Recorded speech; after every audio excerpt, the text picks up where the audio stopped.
Başlayacağım şimdi. Arabanın geçmesini bekliyorum. Çünkü araba evin içinden geçiyor. Evet. Motor yüzünden.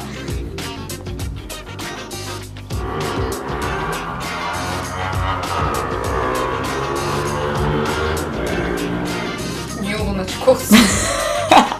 Su döksen arkasından. Allah belanı. Merhaba arkadaşlar, kanalıma hepiniz hoş geldiniz. Bugün size buzdolabımda ne var videosu çekeceğim. Evet, buzdolabımda ne var? Hiçbir şey. Şimdi şöyle kız YouTuber arkadaşlarım hepsi çantamda ne var videosu çektiler. Benim ne eksiğim var dedim. Aynen bunu söyledim. Benim ne eksiğim olabilir ama ben çok fazla çanta kullanmadığım için hani en fazla kafa kağıdım, kartlarım, para falan, o da çok nadiren. Neyse, o tarz şeyler. Bir de hurma bulundururum. Bereketim eksik olmasın diye.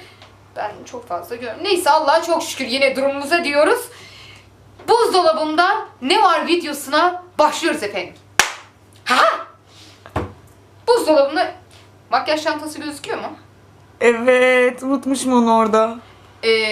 Nora boş zamanlarında buzdolabının yanında yemeklere bakarak, ya biz her yemekten sonra makyaj yapıyoruz hepimiz. Onun için burada aslında. Neyse, saklayamadım. Bu da bizim aile sırrımızdır. İnanın buzdolabında neler olduğuna dair bir bilgim yok. Kızlar yapar ya bunu. Çantamda neler olduğuna dair kesinlikle bir bilgim yok.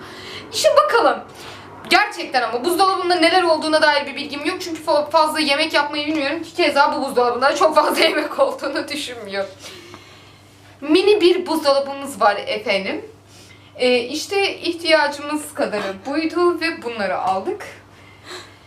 İlk önce hangi bölümden başlayayım buzdolabı videosundan? Önce raftakilerden.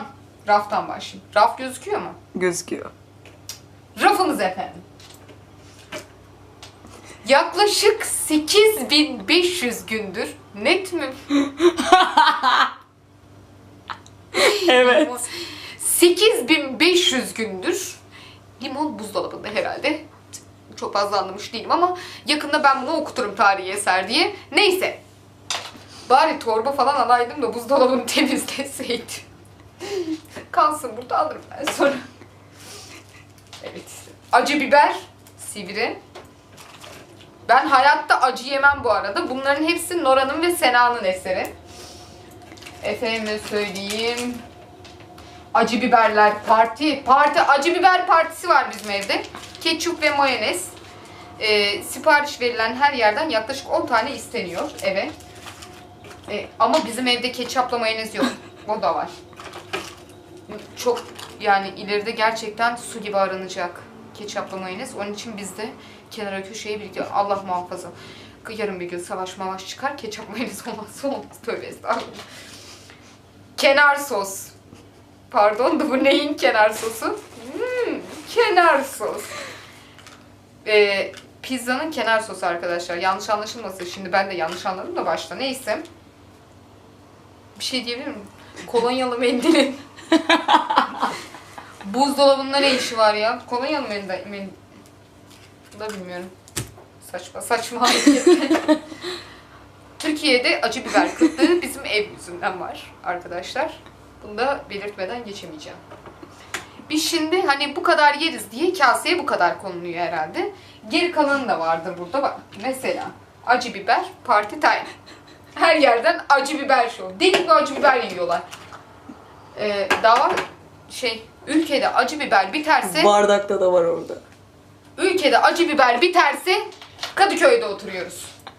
Neyse. Bunların hepsini atın ya. Allah aşkına bu nedir ya?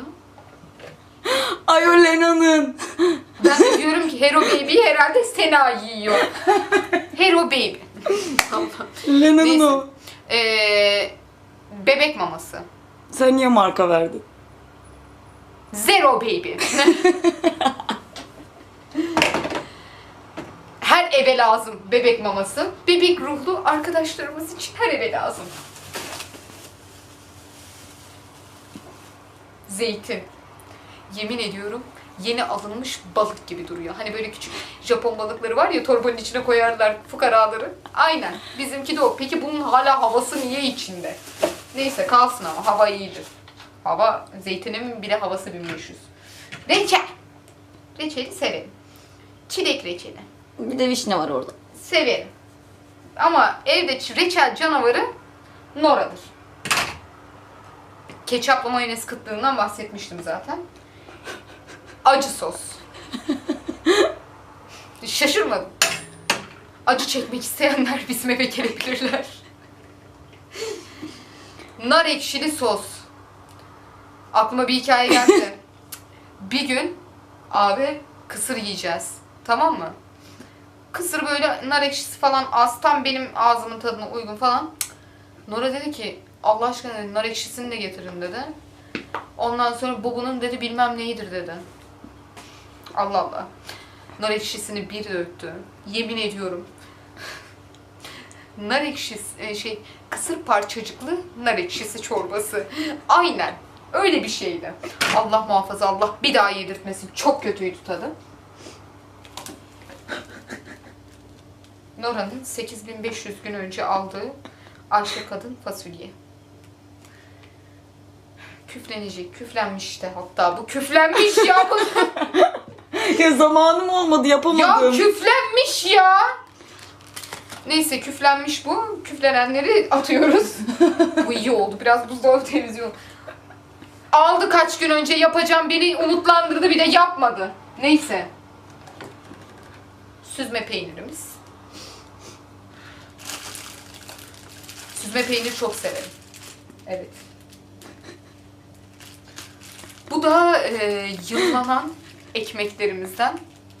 Bunu yaklaşık bana büyük babamın babasının babası 1969 yılında armağan etmişti. Ben de hala saklarım.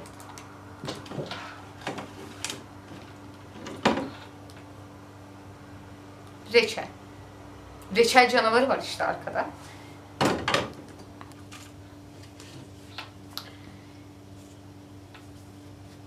Bir buçuk aydır bu evdeyim. Bir kere bile kimsenin süt içtiğini görmedim. Neden bu süt bizim dolabımızda? Bu eve neden süt alınmış? Hayır, içilmeyecek, neden alıyoruz? Son kullanma tarihi geçmiş mi bunun? Mayıs'a kadar yolu var. Mayıs'a kadar bizim bu sütün buzdolabında başımızın üzerinde yeri var arkadaşlar. Koysana buzdolabına geri. Koyayım, pardon. Özür dilerim. Nasıl oldu ya? Aa, onu gösterme ya. Evet arkadaşlar, bunlar buz. Buz neden bulunur? Buza ihtiyaç oluyor bazen. İçeceklerin arasına falan konulunca. Ama biz bunu içeceklerin arasına falan koymuyoruz buzu. Buzu genellikle suyumuz evde bittiğinde kaloriferin üzerine koyuyoruz. Su halini alıyor. Ondan sonra bunun içinde olanları içiyoruz. Böyle fakirliğin, biz ne fakirmişiz ya. Ay şu an fakirliğimle karşı karşıya geldim ya. Evet.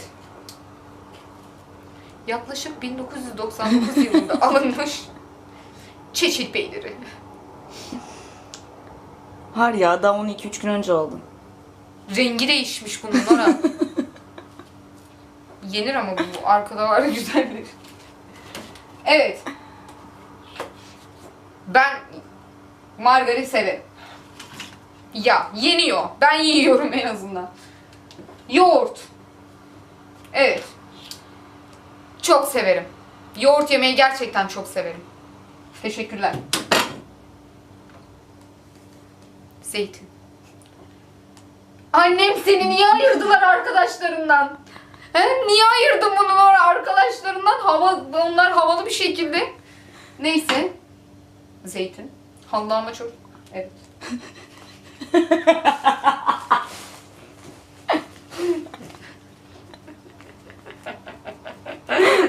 Bu ne ya?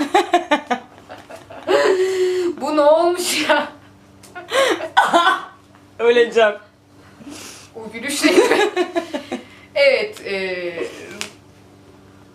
O çiğ köfteyle gelmişti, maydanoz hatırladım. Roka da var burada. Hı. Ne gider şimdi değil mi? Keşke yıllanmasalardı. Halbuki dallarında ne kadar güzellerdi. Neyse bizim buzdolabında da bir o kadar güzel ama çok donmuş bunlar ya. Bir şey diyeceğim ama zengin işi durmuyor mu? Maydanoz öyle torbada Evet, falan biz, değil de. Maydanozları İsviçre'den özel olarak benim maydanoz tarlam var orada. Oradan getirtiyorum. Uçakla geliyor bu. Evet. O da atılacak. Bakma suratıma. Böyle bakıyor bak. Atılanlar tarafına koyuyorum. Nora böyle kalıyor. Yiyor maydanoz. Evet. Krem peynir. Sen onun içine baksana bir ne halde. Aa bunda bir şey yok. Vallahi aa. Ay burada küçük bir cumhuriyet kurulmak üzere. Neyse orayı koparalım da diğer taraftan yiyelim Nora.